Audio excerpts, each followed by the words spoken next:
Welcome back, Christian Shreve, bestboxingbets.com. How many of you remember the original Rocky movie? You know, I was 40 years old before I realized that it wasn't a boxing movie. It was about people. It was about humanity.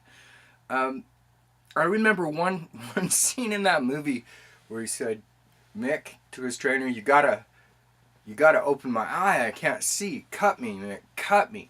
And so he said, I don't want to do it, but he did it, and he cut his eye so he could open it up.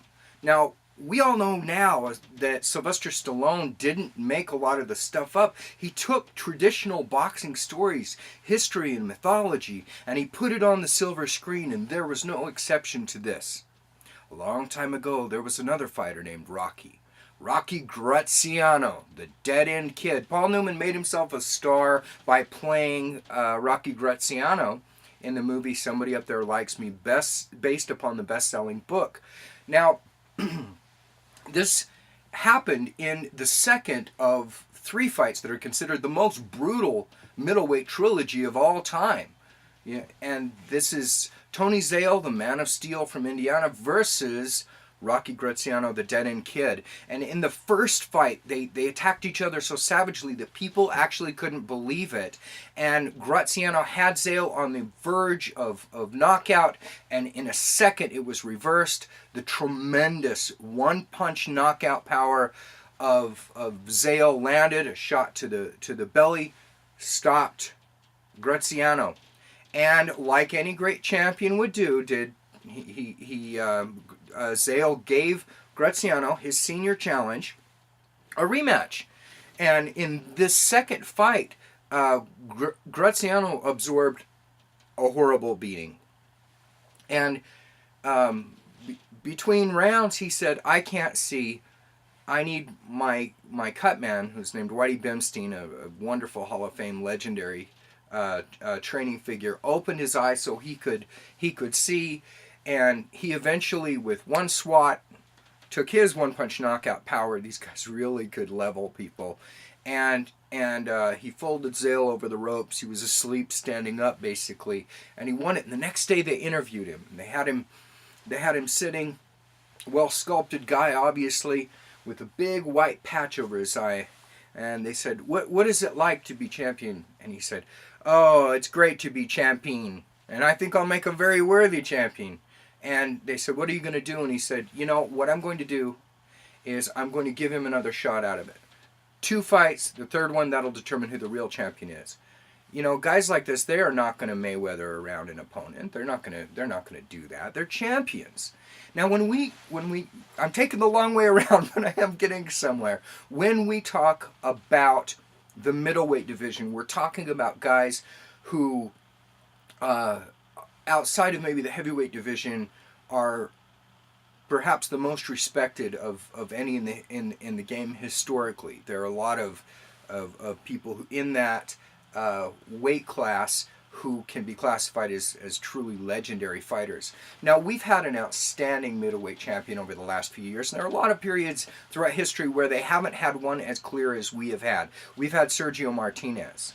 Now, not too long ago, he won 11 out of 12 rounds. Going into the 12th round with Julio Cesar Chavez Jr., he was in complete control of the encounter, and he decided, I'm going to go for a knockout. Now, it looks idiotic in hindsight, but the truth is that Sergio Martinez has scored a number of spectacular one-punch knockouts, and he, in this case, ought not to have done so. And he was severely battered and almost beaten in that 12th round after controlling the entire encounter. So Chavez Jr. is no longer a middleweight. He's a light heavyweight. And Martinez turned around, and he was fought to a standstill by the only middleweight contender.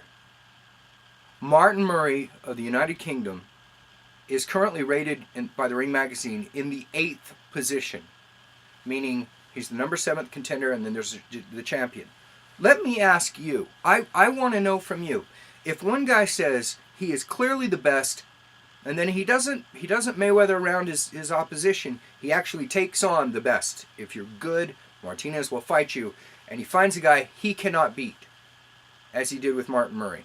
Yes, he received the narrowest decision over Murray, but everyone who watched it will admit Murray fought him to a standstill.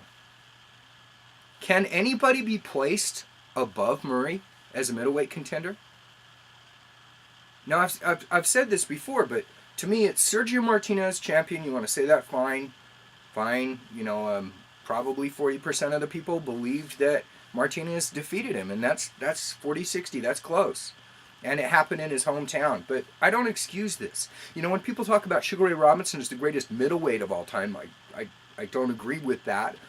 He was the most prolific champion, winning the title, the World Championship 5 times, not the title, the World Championship. But the reason he was able to do that is because guys who defeated him would give him a rematch. Randy Turpin, Carmen Basilio, Gene Fulmer. People like that would give him a rematch because that's their job. That's their job. And so, to me, they might want to put guys like Peter Quillen. Hey, he's undefeated. Let's slide him in up here. Gennady Golovkin. Let's slide him above. There is one middleweight contender. There's one champion. His name is Sergio Martinez. And if he wants to be considered with guys like Carlos Monzon, Bernard Hopkins, Marvelous Marvin Hagler, he has to fight Martin Murray. Again, he has to determine if he can beat this guy or not. And that's the only fight that there is at middleweight for the World Championship. Anything else is well, there are a lot of interesting fights, but anything else is not the World Middleweight Championship. The World Middleweight Championship will be contested between Sergio Martinez and the United Kingdom's Martin Murray, who, should Martinez take on anyone else, will be regarded, at least in my opinion, as the uncrowned middleweight champion. Martin Murray, United Kingdom. Let's hope it happens. What are your thoughts? BestBoxingBets.com.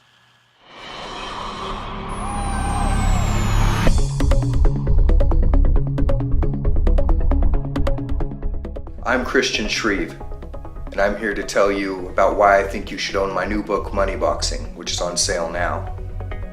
Money Boxing has something for everyone, whether or not you know anything about boxing. You're about to receive a backstage pass into a world of glamour, corruption, and intrigue. And you're going to learn about the system, which is the only thing the casinos have had to fear in a long time. You can own Money Boxing by clicking on the link below now. I think you'll like it.